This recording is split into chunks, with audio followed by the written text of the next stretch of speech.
একেবারে natural view, natural environment. ভাবতেছি সন্ধ্যার আগেই বের হয়ে যায়। নিজের আশপাশ এলাকার মানুষের জন্য না এটা একটা আদর্শ জায়গা, শুধুমাত্র টাইম পাস করার জন্য। খুবই জোস, আমি বলবো এক কথা অসাধারণ। ব্রিজের কাছাকাছি এলাকায় কিছু মানুষ দেখা যাচ্ছে যারা ব্রিজ দেখতে পাচ্ছেন, নদীকে উপভোগ করতে পারছেন।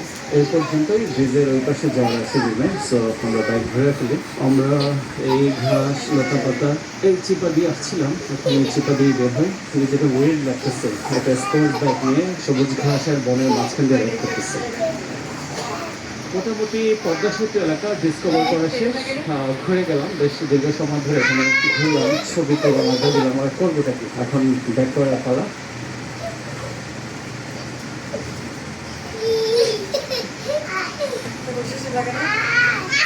পদ্মার পারে এখানে আবার সুন্দর ফুটবল ম্যাচ, অনেক মানুষ একদম মন ভরে খেলা দেখতেছে।